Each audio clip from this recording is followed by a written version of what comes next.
Bonjour, mon nom est Suzanne Sauvage. Je suis présidente et chef de la direction du Musée McCord et je suis très heureuse de vous accueillir aujourd'hui à l'occasion du vernissage de l'exposition de J.J. Levine, Photographie queer, une exposition que nous présentons dans le cadre de notre 100e anniversaire et qui sera ouverte au public dès cet après-midi. Avant de passer la parole, je voudrais d'abord reconnaître que le Musée McCord est situé sur un territoire fréquenté et occupé depuis des millénaires par les peuples autochtones.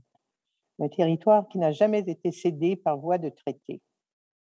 C'est un territoire pour lequel la nation ghanéenne-Gayaga démontre toujours un profond attachement, un territoire qu'elle nomme Tiohtià:ke. Le musée McCord reconnaît les conséquences désastreuses du colonialisme pour les premiers peuples et considère qu'il est de son devoir de contribuer à une meilleure connaissance des cultures autochtones et de soutenir le maintien de leur vitalité. Alors, je passe maintenant la parole à la journaliste et autrice Judith Lucier, qui a accepté très gentiment d'animer ce vernissage. Alors, Judith, à toi. Merci beaucoup, Suzanne. Bonjour à tous. Bienvenue à ce vernissage virtuel. Dans la prochaine heure, on aura l'occasion de discuter avec l'artiste J.J. Levine. J.J. Levine est un artiste montréalais qui se démarque par la force et la cohérence de son travail consacré au portrait. Il tient une maîtrise en beaux-arts photographie de l'Université de Concordia. Il a vu son travail exposé dans des musées, galeries et festivals d'art au Canada, aux États-Unis et au Mexique, ainsi que dans de nombreux pays européens et aujourd'hui au Musée McCord. On pourra parler aussi également à Hélène Sanson, qui est conservatrice photographie au musée, et à Suzanne Sauvage, présidente et chef de la direction. L'événement se tiendra en français et en anglais et une traduction simultanée est offerte dans les deux langues. D'ailleurs, au bas de vos écrans, vous avez à cliquer sur l'icône d'interprétation et sélectionner la langue de votre choix. At the bottom of your screen, click on the interpretation icon and select English. Vous êtes invités tout au long de la discussion à partager vos questions dans le chat sur Zoom ou en commentaire si vous suivez l'événement sur Facebook. Nous allons nous faire un plaisir d'y répondre pendant les 15 dernières minutes de cette présentation. Alors, tout d'abord, pour commencer cette discussion, Suzanne, dites-nous pourquoi le musée a choisi de célébrer le travail de J.J. Levine. D'abord, nous avons une longue relation avec J.J. En fait, nous le connaissons, nous avons remarqué son travail depuis qu'il était étudiant pour la maîtrise en photographie à l'Université Concordia. Son travail avait attiré notre attention et en 2008, on l'a invité à participer à une exposition que nous tenons chaque année sur l'avenue McGill College, l'exposition Hors nos murs. Et à ce moment-là, on invitait de jeunes photographes à s'inspirer des photographies de William Notman pour créer une œuvre. Et J.J. avait présenté déjà un magnifique portrait queer qui faisait partie de l'exposition. Et j'ajouterais peut-être qu'en tant que musée d'histoire sociale, on souhaite présenter des expositions et une programmation qui soit inclusive, bien sûr, mais qui reflète la société montréalaise dans toute sa diversité et aussi qui présente des sujets et des points de vue qui vont susciter chez nos visiteurs la réflexion et aussi le dialogue entre eux et avec les autres communautés. Alors, c'est dans ce contexte-là qu'on a proposé à J.J. une exposition de son travail qui est orientée autour du thème de l'identité queer. Et je crois qu'une fois que les gens auront découvert cette exposition-là, ils seront d'accord avec moi pour dire que le regard que J.J. porte sur ces sujets est un regard très pertinent pour nous faire comprendre l'enjeu du genre aujourd'hui, qui est un sujet d'actualité et qui suscite beaucoup de questionnements. Merci beaucoup, Suzanne. Avant de parler à l'artiste, une personne qui peut très bien nous expliquer la portée de l'œuvre de J.J. Levine est la conservatrice photographie du Musée McCord, Hélène Sanson. Bonjour Hélène, qu'est-ce qu'on pourrait dire sur ce que nous allons voir dans l'exposition? Bonjour Judith, bonjour tout le monde. Oui, je vais commencer par vous décrire un peu ce qu'il y a dans cette grande salle où je me trouve en ce moment. C'est une galerie qui déploie 52 photographies, grand format, couleur, et qui présente en fait l'exposition qui s'intitule Photographie queer, présente 3 séries photographiques de JJ. Une première photographie qui se déploie sur qui traverse en fait toute la galerie et qui s'intitule Portrait queer. Cette série est un peu comme l'épine dorsale de l'exposition. Hein? Elle vous mène d'un bout à l'autre de la galerie. Et à l'intérieur de cette galerie, il y a un endroit où vous pouvez voir 3 courtes vidéos qui sont réalisées par JJ et qui sont très complémentaires au portrait. C'est-à-dire que c'est un style complètement différent. C'est des petits clips sous le style de la caméra Super 8 et qui nous montrent des scènes de famille. Et là, évidemment, c'est des scènes de famille, de la famille de JJ, son milieu. Et il y a aussi 2 autres séries. L'une s'intitule Switch et c'est une série qui est présentée en forme de diptyque. En fait, ce qu'on voit, ce sont des portraits de couples en apparence hétérosexuels où les 2 personnes, en fait, on croirait qu'il y a 4 personnes pour faire 2 couples, mais c'est toujours, ce sont deux personnes qui alternent dans les rôles masculins et féminins. Et dans la 3e série, qui s'intitule Alone Time, là, ce sont des tableaux de couples hétérosexuels dans des situations de scène quotidienne, parfois très intimes, avec justement, là, l'artiste va jouer sur les stéréotypes du couple hétérosexuel.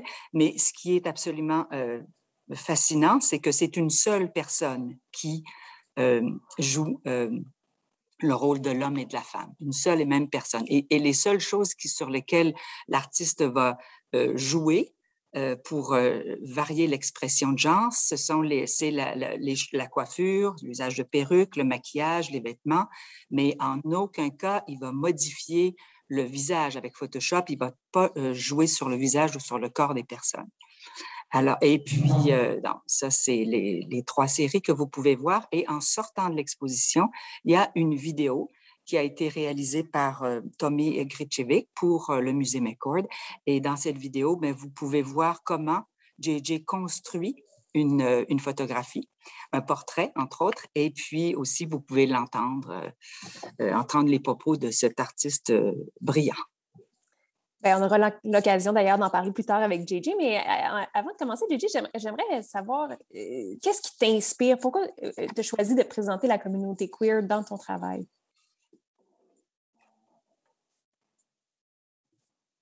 Merci Judith, Hélène et Suzanne. Moi, je vais parler en anglais pour le début de présentation, puis au fin, je pourrai toujours répondre aux questions en français.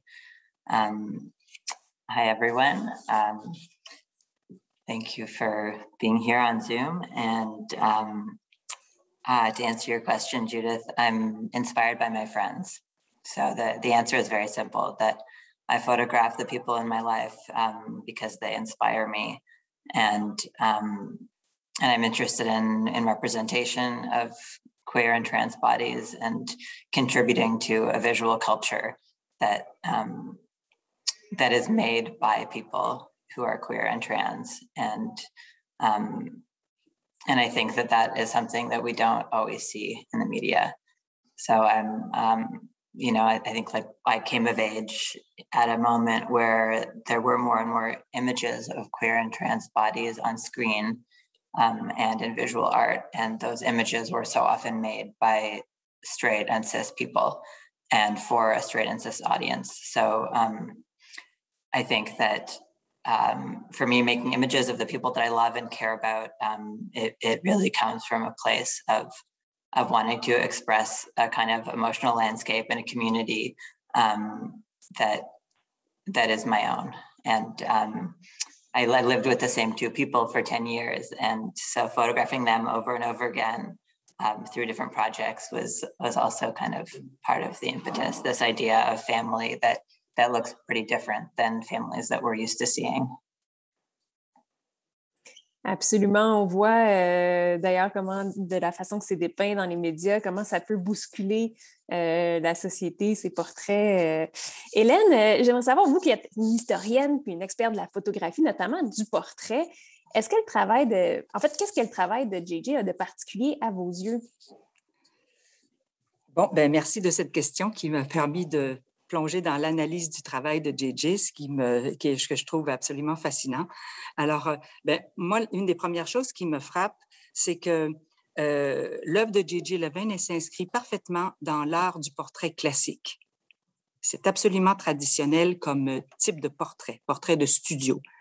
Mais pour aller plus loin dans ma réponse, j'aimerais ça revenir sur certaines idées entre le lien entre le portrait et l'identité personnelle. Parce que de façon très générale, on peut dire que un portrait, c'est une image ressemblante du visage et du corps d'une personne pour en communiquer l'identité. Alors, à travers toute l'histoire de l'art, on peut toujours voir qu'un portrait répond à la question « Qui est cette personne ?» Or, le genre est une caractéristique identitaire qui est prépondérante. On se définit généralement en précisant rapidement si on doit faire une description de soi-même, si on est une femme, si on est un homme, si on est trans. Bon. Ce qui fait que, un portrait va toujours présenter cette identité-là, va toujours permettre de dire si on a affaire à un homme ou à une femme.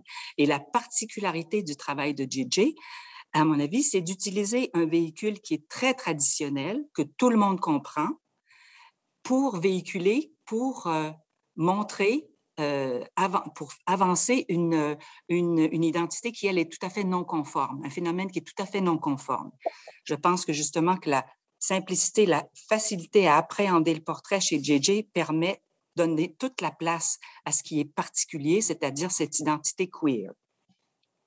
Et il faut dire aussi qu'il le fait d'une manière, et ça, c'est ses qualités d'artiste, il donne à ses portraits une qualité esthétique très, très forte, que ce soit, par exemple, par la couleur. On est absolument, c'est admirable, c'est fabuleux. On admire le jeu des couleurs, les combinaisons, le travail des textures, tous les détails qui sont harmonieux.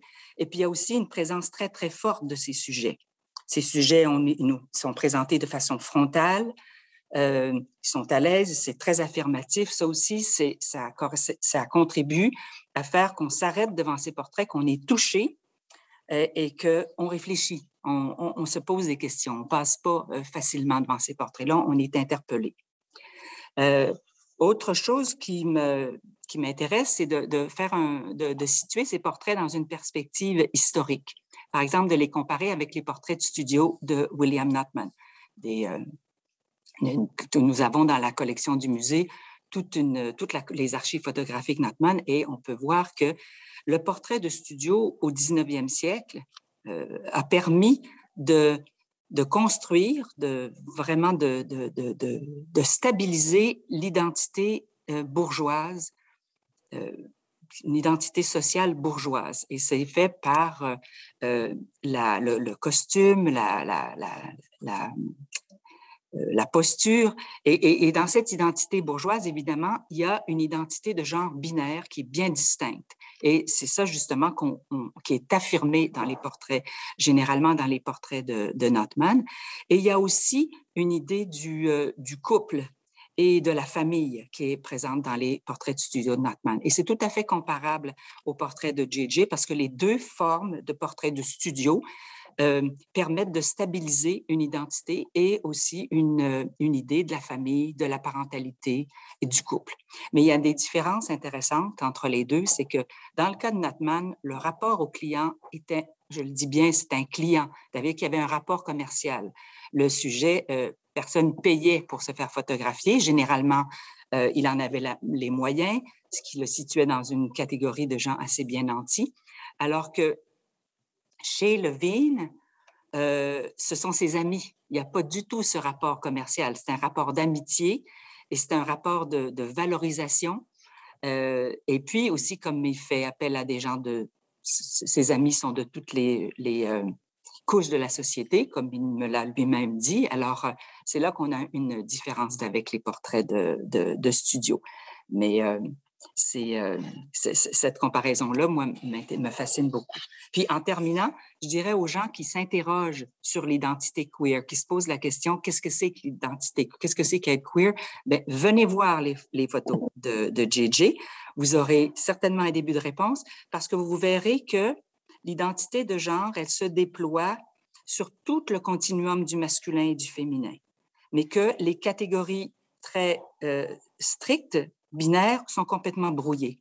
Puis aussi, vous verrez des formes de parentalité et de couple qui sont présentées et qui sont peut-être pas majoritaires dans la société actuelle. Puis pour ceux qui sont de la communauté queer, qui s'identifient comme queer, bien, l'exposition elle procure quelque chose de formidable, c'est d'être vu et de se voir en compagnie de gens qui sont comme soi-même.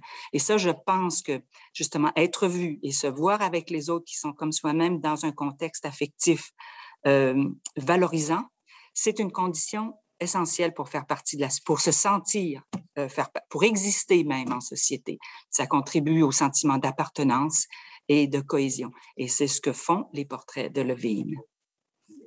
Avant de repasser la parole à JJ, Hélène, je pense qu'on aurait le temps que vous nous expliquiez comment la photographie a changé l'art du portrait au 19e siècle. Oui, merci de me poser cette question-là parce que ça, c'est aussi quelque chose de fascinant. Vous avez raison de dire que l'avènement de la photographie au début du 19e, dans les années 1840, a complètement bouleversé parce que la photographie, par sa spécificité, le fait que la photographie a un rapport physique direct avec la réalité, elle est venue mettre l'accent sur l'objectivité des caractéristiques identitaires. Et on s'en est donc servi pour parmi les premiers usages du portrait photographique, ça a été de catégoriser les individus selon des traits de leur visage ou de leur corps. On s'en est servi en anthropologie pour justement développer des thèses racistes. On s'en est servi en ethnologie et aussi dans le domaine judiciaire. C'est bien connu des historiens de la photographie qu'on a tout développé un système pour caractériser les criminels, pour les retracer. Alors, et la photographie est restée comme ça très liée à l'identité. Elle a amené dans le domaine du portrait une concentration sur la question identitaire. Et les artistes aujourd'hui s'en servent beaucoup se servent du portrait justement pour jouer sur les présupposés du portrait lui-même et puis remettre en question de nombreuses identités. Et dans ce contexte-là, j'imagine que le contraste entre les sujets de JJ et la forme très classique est ce qui rend, entre autres, son travail si intéressant. Ah oui, absolument. Oui. Merci beaucoup. JJ, j'aimerais savoir comment tu t'inscris dans la question de la binarité, de la non-binarité à travers les différents projets, là, donc Switch, A Long Time. Si la question était pour toi, JJ. Yeah, so I think that for me, my identity is really inextricably linked with my work. And the way in which my identity has shifted over the years is, I think it's really, it kind of has followed the same trajectory as my art practice. And I think that's also true for many of the people that I photograph. So because I'm photographing the same people over and over again over the course of 10, 15 years, we get to see ourselves changing over time and not just aging, but also our identity is shifting. Bien justement, j'aimerais que tu nous expliques comment tu choisis tes sujets. Bon, on sait que ce sont tes amis, ta garde rapprochée, mais comment tu les choisis puis comment tu travailles avec ces personnes-là? Mm-hmm. Yeah, so I mean, I guess the simple answer is that I don't choose them. I photograph the people around me, and so that it's kind of organic the way that it happens. And some of my images are really recreations of moments in my life, and others they're images that I felt were lacking in the in the field of art and in the public. For example, the image of my ex-partner pregnant. We don't see a lot of images of pregnant trans men. And that was something that was happening in my life that was like incredible and so life-changing. And it felt really important for me to document it. And my ex-partner was very open to being photographed while he was pregnant. And so that image came about kind of more from a desire to really document a moment in my life. And that happens often in my work. Dirais-tu que le fait que vous soyez que ce soit ta garde rapprochée fait que c'est plus facile pour toi de photographier ces moments intimes, ces moments aussi particuliers de la vie? For sure. I think that, just the fact that I'm photographing people that I know very well is, it comes through in the work. And I'm not really interested in, I think the idea of representation comes up so much in my work. And I really, I want to kind of move away from this idea that I'm trying to represent some broader community, because I'm really representing my friends and my community and the people that I love. And yeah, I think that our lives might mirror lives of other queer and trans people, but I certainly wouldn't want to speak for anybody else. And I think that's for me, that's really important that comes across, that I'm not selecting random people or people who are approaching me so much as just the people in my life are with me all the time and they appear in my images. And there's this intentionality that exists in the way that we live and the way that we support one another. And I hope that intentionality is also kind of coming through in my work. Absolument, on ressent très bien l'aspect chosen family de ces portraits. Comme plusieurs artistes photographes, tu choisis de travailler avec la pellicule alors qu'on a accès à des technologies numériques hyper poussées. J'aimerais ça que tu nous expliques pourquoi c'est important pour toi au-delà de la qualité de l'image, parce que je pense que c'est quand même important dans ta démarche. Yeah, definitely. I work with film in all three of my projects, and in some of them I actually even print in the darkroom when I'm able to. And for me, that's, the big part of it is about a kind of labor of love. It's such a slower process. It takes so much more time and so much more care and consideration. And putting that kind of energy and effort and time into my portraits, I think, contributes to the end result. And I have not, on a technical level, I haven't encountered any digital technology that has given me the same kind of quality and results as what I can get when I'm shooting on film. And so I will continue to shoot on film until something else crops up that feels equivalent for me. But I think also, the archival aspect of film is also part of the work for me. Et tu vas continuer à utiliser ce médium malgré les difficultés que ça occasionne. Tu nous racontais que des fois, ça a fait en sorte que tu as perdu des journées de travail au complet. Ça a été des processus qui sont parfois très laborieux. Peux-tu nous en parler?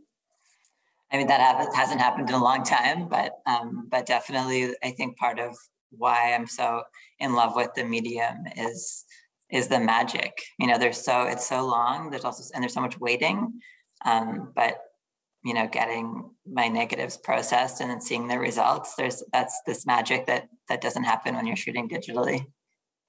Oui, bien, pour des personnes qui ne sont pas familiers avec la photographie, comme je le suis, personnellement, on est habitué à voir des photos prises facilement avec notre iPhone. Est-ce que tu aimerais ça qu'on comprenne mieux le travail derrière ces portraits qui pourraient sembler faciles à faire d'un point de vue non initié?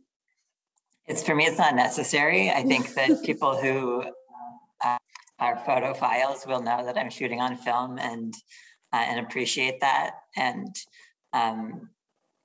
I think that people who don't have that background will take something else from my work. And yeah, I think the process is really important to me, but you don't need to know that they're shot on film in order to appreciate the images.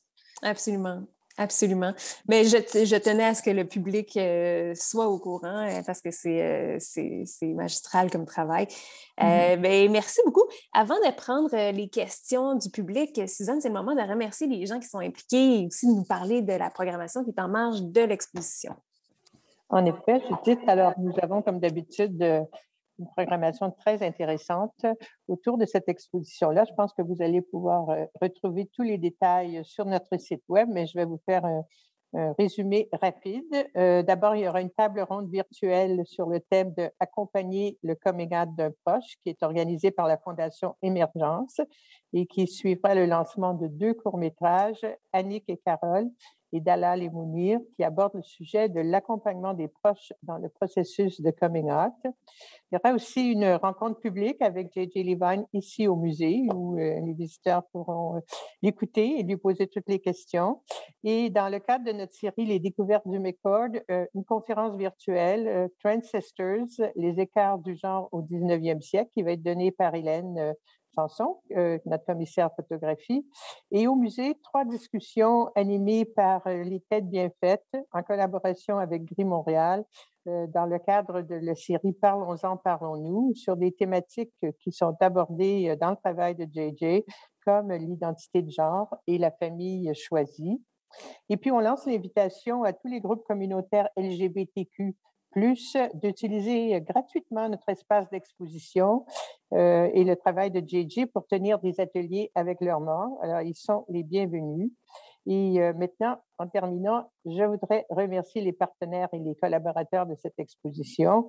Tout d'abord, JJ, bien sûr, qui a été formidable, qui a fait preuve de beaucoup de patience et de générosité parce qu'à cause de la COVID, son exposition a été retardée à plusieurs reprises, mais il a été d'une patience exemplaire.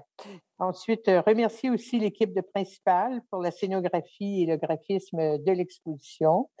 Et aussi les organismes La Coalition des familles LGBT+, le Centre communautaire LGBTQ+, de Montréal et la Fondation Émergence pour leur collaboration au développement de la programmation culturelle. Et puis, toute l'équipe du musée, bien sûr, Hélène Sanson, qu'on vient d'entendre, la conservatrice photographie, Caroline Truchon, qui est la chargée de projet pour cette exposition, Clara Chouinard, qui a été responsable du programme culturel, et nos techniciens qui ont fait un travail exceptionnel, comme d'habitude, que vous allez découvrir quand vous verrez l'exposition. Et finalement, merci à nos partenaires et commanditaires, la Banque TD, présentateur de l'exposition, Ubisoft, Royal Photo, le Collège Marsan, Fugue, la presse et de Gazette, le ministère de la Culture et des Communications du Québec et le Conseil des arts de Montréal. Alors, je l'ai dit tout à l'heure, l'exposition ouvre aujourd'hui, dès cet après-midi, et je vous rappelle qu'il faut réserver en ligne ses billets pour venir au musée. Voilà. Merci beaucoup, Suzanne. Alors, on a déjà une question pour toi, JJ. On aimerait savoir, en fait, on aimerait que tu nous parles précisément de la photo Alone Time 19. On va la présenter à l'écran pendant que tu nous en parles. On aimerait savoir comment tu as travaillé ce portrait.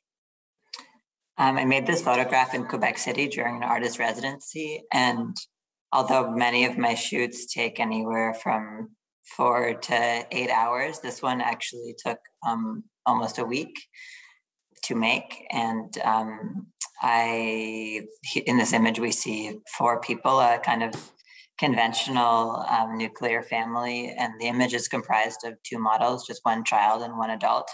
And the child, of course, appears twice, and so does the adult. And because I was working with a young child, there were certain time constraints. And because the process is so long, we had to spread it out over the course of several days. And sorry, was a question more on the technical level or the idea behind the image? Exact. Oui, absolument. Okay.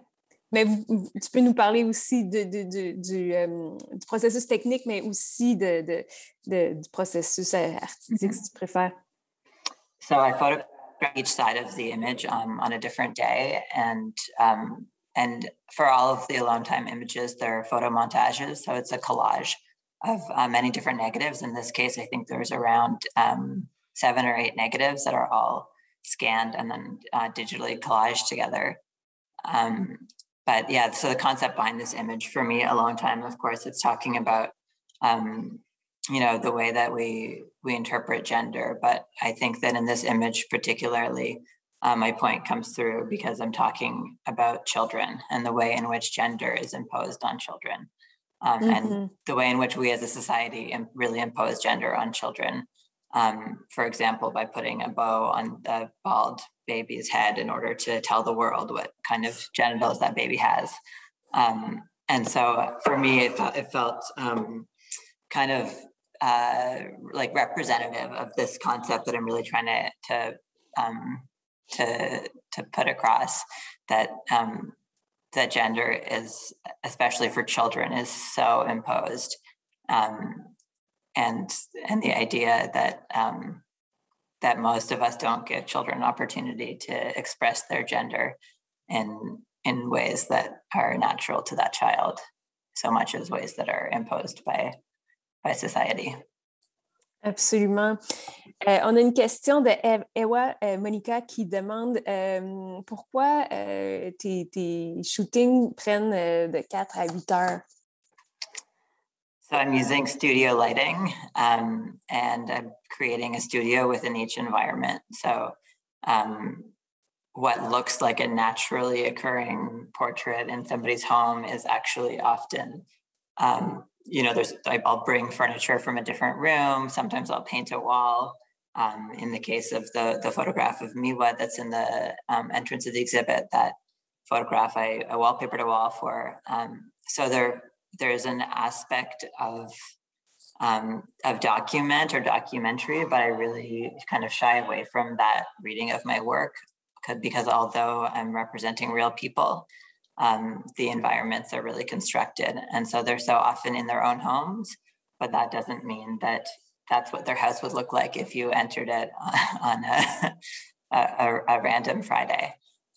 So yeah, what you're seeing in the image is really constructed, and everything the person is wearing has been very, very carefully selected. Every item that appears within the frame has been really intentionally placed there. And so there's a lot of consideration that goes into the aesthetic of the image and the way that people are presented. So that I think that's part of why it takes so long, is that process of setting everything up is really lengthy. And most of the time, it's not the first time that I've visited the space and thought about of how that portrait would look. So most of these spaces are spaces that I've actually spent so much time in already. And so just being in a space with my friends, I'm always kind of thinking about the ways in which these like aesthetic elements can work within my images. On a Philly dans le chat qui est la personne qu'on peut voir dans le portrait Alone Time 19, qui est très contente de ce portrait. On a une question de Fernando maintenant et je ne vais pas la traduire. Alors, vous allez endurer mon accent anglais parce que sinon, ça serait trop compliqué pour moi de la traduire en temps réel. The domestic environment has been historically a synonym of confinement for certain minorities that cannot exercise their freedoms in the public space. How is that you subvert the idea of the domestic in a way to move us away from the notions of domestication? I don't know how to answer that. Can you? Yeah, I'm just going to read the question myself, I think, just to. Parce que mon anglais était pas assez. Non, c'est pas ça. C'est juste que je n'ai pas bien compris.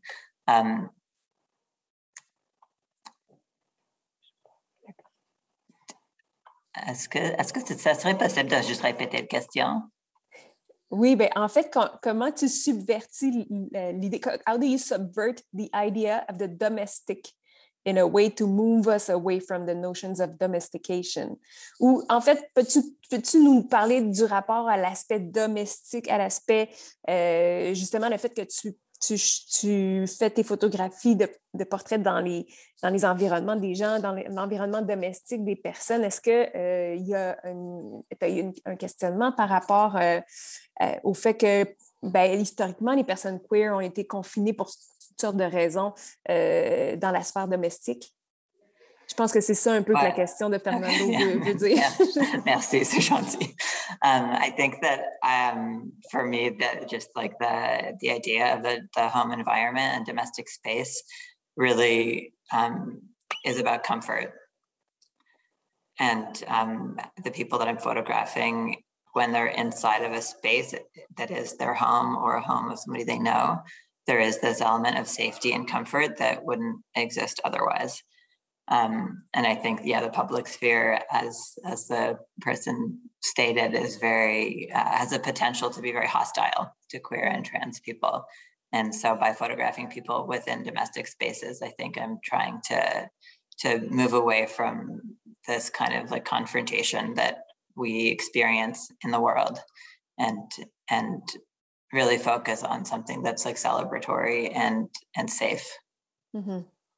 Mais peut-être justement, pour surfer sur cette question-là de l'environnement domestique, on a une autre question d'Ewa qui nous demande pourquoi vous ressentez le besoin de construire un environnement plutôt que de photographier dans les maisons des personnes en tant que telles.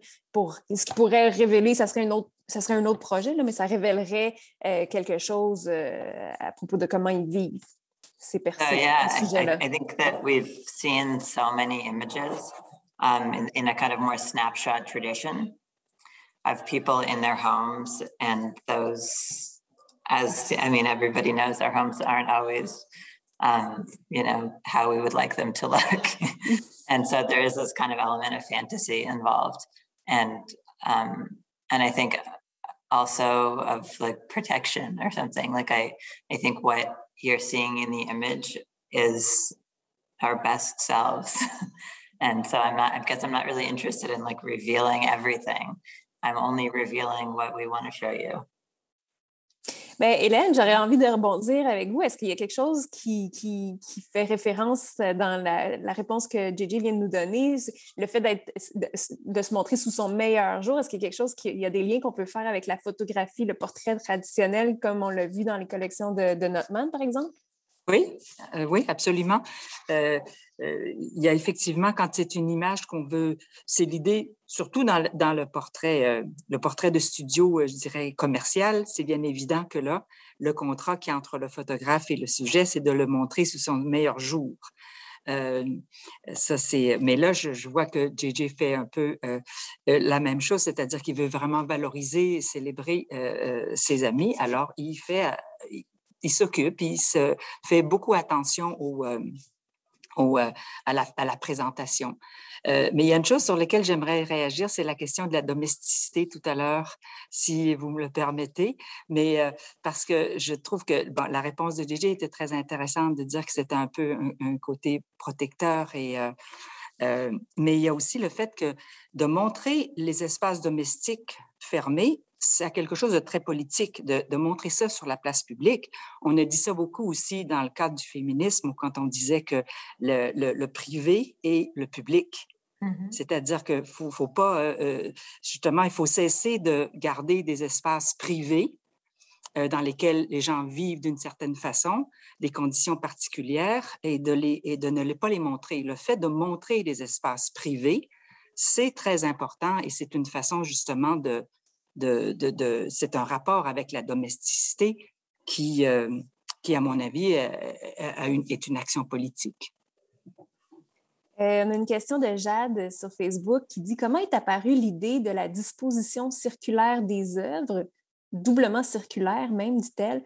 Comment s'inscrit-elle selon vous dans la lecture des œuvres de J.J. Levine? Quel effet crée-t-elle? » Est-ce que vous voudriez répondre, Hélène? Est-ce que vous comprenez la question? Je me demande qu'est-ce que c'est que la personne veut dire exactement par l'effet circulaire. C'est pas clair pour moi, mais ça semble faire référence à la façon dont les œuvres sont disposées, mais je ne suis pas certaine de comprendre. Bien, parce que les œuvres sont disposées, il y a cette série principale qui accueille le visiteur et qui, si on la suit, on fait tout le tour de l'exposition, on se retrouve, on termine l'exposition. Et ça, c'est, comme je le disais, c'est un peu l'épine dorsale de l'exposition parce que c'est le travail de Gigi qu'il fait depuis des années et qui va continuer de faire. Et les 2 autres séries sont dans des espaces séparés. Et là, la série A Long Time, c'est une série effectivement, elle est comme une épingle à cheveux, on tourne, mais ça permet c'est la configuration de la scénographie qui est comme ça et qui permet, je trouve, moi, une circulation très, très intéressante dans l'exposition. Mais peut-être que la personne voulait parler d'autre chose. Ben, ça nous éclaire à tout le moins sur la réflexion derrière l'exposition, comment vous avez choisi de disposer les œuvres. On a une question de Chris sur Facebook qui dit « Hi JJ, awesome work. I'm curious to know what your future projects are, if you are able to talk to us about it, if you intend to continue taking photographs of your friends. » Definitely. Yeah, my work is ongoing, and my Switch project is the only one that is a closed project. So I will definitely continue making portraits of my friends and our children as they grow up. And for my Long Time project, I had originally set out to make 20 images, and I have 19 now. So I think one more is probably on its way. And otherwise, there's some moving images. I think, as Hélène mentioned, there's 3 moving images in this exhibition, and I have 1 or 2 more in mind. Et tu es très modeste parce que je pense qu'on pourrait dire aussi que tu vas être bientôt exposée à Londres. Est-ce que tu peux nous en parler? I have a show at Canada House that will be opening this spring in the month of April. Et ça, pour toi, qu'est-ce que ça signifie d'être, en quelque sorte, choisi par le Canada pour représenter le pays à l'international? Est-ce que c'est un peu comme gagner les Olympiques? It's definitely a real honor to have an exhibition coming up at Canada House. And it's also an honor to have a show here at the McCord Museum. Il y a Claude Guyet qui aimerait savoir, est-ce que vous travaillez au format... je ne pense pas que sa question est complète. Il veut savoir si vous travaillez en format 35 mm. Oui, je comprends la question. Moyen format ou format 35 mm. Excusez-moi. I like technical questions, so thank you for asking. They're easy for me to answer. I shoot medium and large format, so either 120 or 4x5.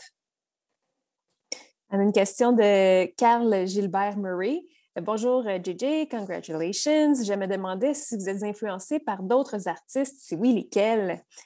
Propose Cassis, Katrina P, Vergon. Je ne suis pas sûre si j'ai bien présenté ces noms-là. Et on a dit Carl Gilbert et ses artistes. Absolutely. When I first saw the work of Catherine Opie, I was very moved by it as a young queer person. And Evergon was my professor at Concordia, and working closely with him in my undergrad was definitely, it was a huge influence for me. Vous avez parlé de Concordia aussi. Je sais que ton passage à Concordia a été très marquant pour toi dans ta démarche en photographie. Peux-tu nous en parler? I mean, I think I can credit Concordia for everything I know about analog photography. Before studying there, I was shooting on a 35 millimeter camera, and it's kind of just for fun. And so really like my like formal training is from my degree, my undergrad degree specifically. I think in my master's, I had an opportunity to really like push the concepts more, but in my undergrad, I learned so much about the technical aspects of photography, and I think that my work is very technical. And so, yeah, that's definitely grâce à Concordia. Merci beaucoup, Gigi, de nous avoir familiarisés avec ton travail. Pour moi, qui ne connais pas tant la photographie, mais qui est très familière avec le milieu queer, ça a été très, très enrichissant, notamment sur les questions techniques. Hélène, est-ce que vous voudriez dire quelque chose pour conclure cette rencontre?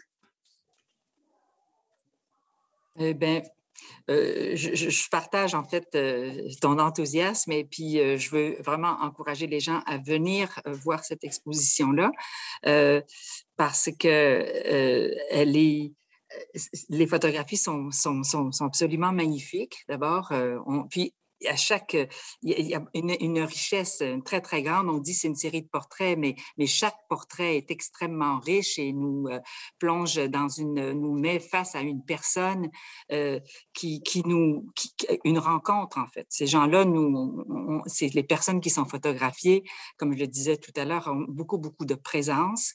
Alors, c'est une expérience de rencontre, une expérience qui a un côté affectif. Et puis, sur le plan visuel, le côté virtuose, en fait, de JJ s'exprime là, dans tous les détails.